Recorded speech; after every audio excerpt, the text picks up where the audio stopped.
रूस की hypersonic missile से अब नेटो में जिस तरीके से टेंशन बढ़ती जा रही है, यूक्रेन को हथियार भेजना भी अब मुश्किल हो गया है। रूस के टारगेट पर हथियारों की डिलीवरी को लेकर यह बड़ी खबर है, क्योंकि पोलैंड में ही पेट्रियट डिफेंस सिस्टम से जिस तरीके से सुरक्षा की जा रही है, आज के इस हालात में ये डिप्लॉयमेंट और ये मूवमेंट बहुत मायने रखती है।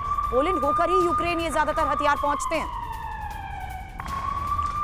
तो देखिए, जो सप्लाई हो रही है डिफेंस सिस्टम्स की और साथ साथ इसके अलावा हथियारों की, उस पर अब रशिया की निगाह है। रशिया उस चेन को ब्लॉक करना चाहता है जहां से यूक्रेन को मदद पहुंच रही है। इसीलिए लगातार अब नाटो से भी जंग छेड़ने की आशंका जताई जा रही है। अब तक इस युद्ध में नाटो खुलकर सामने नहीं आया था, लेकिन नाटो के कमांड सेंटर पर हमला करने के बाद सवाल यह है कि क्या अब नाटो के देश रशिया से आमने सामने भिड़ जाएंगे, यह सवाल उठाया जा रहा है। और देखिए, यूक्रेन को हथियार सप्लाई, नाटो की टेंशन हाई है। पोलैंड में नाटो के सैनिक हाइपर विजिलेंट कहा जा रहा है, और साथ ही इसके साथ ही अल्कोहल या कोई भी नशा पूरी तरह से इस सेंटर में बैन है।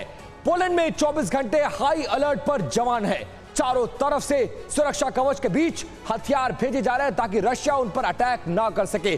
किसी भी संभावित हमले पर पैट्रियट डिफेंस सिस्टम की नजर है। कोई हमला हुआ तो उस हमले को नाकाम किया जा सके। पोलैंड की धरती पर हमला हुआ तो माना जा रहा है कि रूस से सीधी टक्कर होगी। रूस पर हमले के अलावा नाटो के पास कोई विकल्प नहीं होगा, यह भी माना जा रहा है। और संभावना यह जताई जा रही है, संभावना यह है कि क्या अब नाटो और रशिया आमने सामने आ जाएंगे। डीके पांडे सर, मैं आपसे ही यह जानना चाहूंगा कि इस कमांड सेंटर पर हमले के बाद नाटो देशों का रुख क्या होगा, और क्या यह माना जाए कि रशिया और यूक्रेन युद्ध में अब खुलकर नाटो सामने आएगा?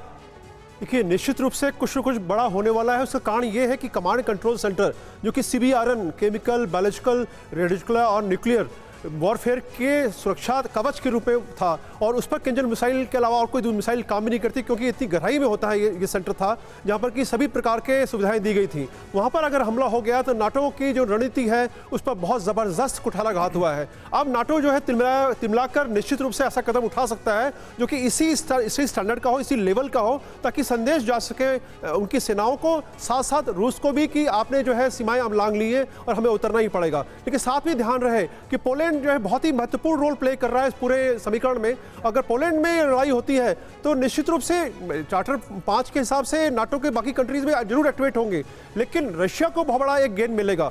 और साथ में विश्व युद्ध के जो बिल्कुल बात कर रहे हैं तीसरे विश्व युद्ध की, उसकी संभावनाएं भी बढ़ जाएंगी।